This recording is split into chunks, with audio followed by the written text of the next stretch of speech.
सर्वांना वंदन. इथं उपस्थित असलेले सर्व उपासक उपासिका यांना रमाई जयंतीची हार्दिक हार्दिक शुभेच्छा.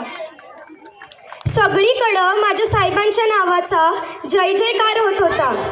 मी मात्र सगळं पाहत होते.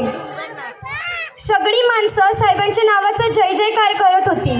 भीमराव आंबेडकरांचा विजय असो, बाबासाहेब आंबेडकरांचा विजय असो, या घोषणा देत होती. मन खूप आनंदून गेलं.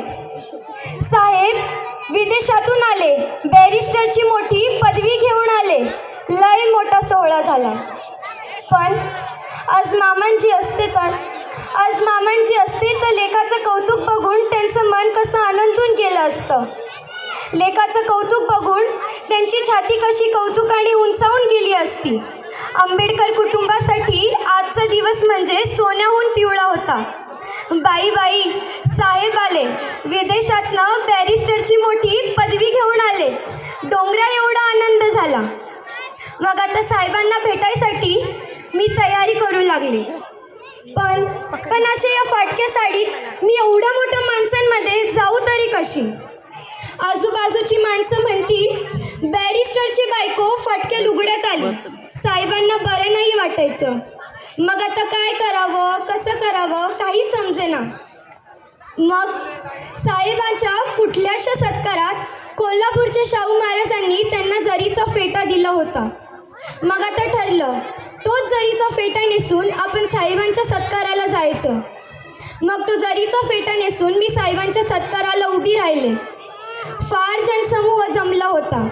सगळी माणसं साहेबांच्या नावाचा नारा देत होती. मला फार आनंद झाला. या स्वानंदाची, या अभिमानाची अशी मी एका आडोशाला उभी होते आणि साहेबांच्या चेहऱ्यावरचा आनंद बघत होते. लेकरांनो, साहेब म्हणजे उडत्या पाखराचे पंख मोजणारा माणूस, होटांवरील शब्द येण्या अगोदर लक्षात घेणारे महापुरुष. साहेबांनी एवढ्या गर्दीतून रामूला हेरले. साहेबांचे डोळे रामूसाठी ओलावले. मग जय जयकारांच्या घोषणेत साहेब घरी आले. खूप काही बोलायचं होतं, खूप काही सांगायचंही होतं, पण दाटून आलेल्या कंठातून फक्त एकच शब्द बाहेर आला, साहेब. साहेबांच्या पायावरती मी माथा ठेवला आणि साहेबांनी हाक दिली, रामू. मित्रांनो, ओळखलात का मला? अरे मी बोलते, जिची 4 लेकरं तिच्या मांडीवरती प्राण सोडून गेली. त्या इंदू, रमेश, गंगाधर, राजरत्नाची आई रमाई, साहेबांची रामू, तुमची रमाई, रमाई भीमराव आंबेडकर, रमाई भीमराव आंबेडकर. लहानपणी कोणाचीच आई बाबा जाऊ नये. मी 7 वर्षाची होते तेव्हा आई बाबा मला सोडून गेली. मग मी मुंबईला गेले मामाकडं.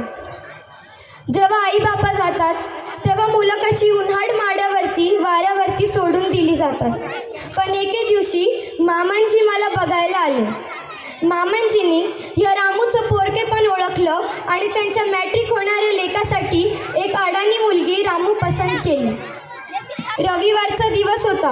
भाजी मंडळीत फार गर्दी होती. पाऊस काही थांबायचं नावच घेत नव्हता. मग एका गटारीवरती 2 फळ्या टाकल्या आणि त्या दिवशी मला एका युगांधराची पत्नी होण्याचा सन्मान मिळाला. घरात फक्त 2च खोल्या होत्या. एका खोलीत संसार होता तर दुसऱ्या खोलीत ज्ञान सूर्य प्रखर होत होता. एकदा बाई मी साहेबांसोबत भांडणच केलं. साहेबांना बोलते मी कशी, साहेब तुम्ही आता कुठेही विदेशात जायचं नाही, तुम्ही इथेच थांबायचं भारतात आणि संसारात लक्ष द्यायचं. माझी तर चूकच झाली. मामांजींनी बी मला सांगूनच ठेवलं होतं की रामू हा सूर्य आहे, या सूर्याच्या पायात बेड्या टाकू नकोस, या सूर्याला कुठल्याही बंधनात अडकवू नकोस. जर हा सूर्य बंदिस्त झाला तर ही दुःखदानाची जनता होर पडून मरेल, तर ही दुःखदानाची जनता होर पडून मरेल.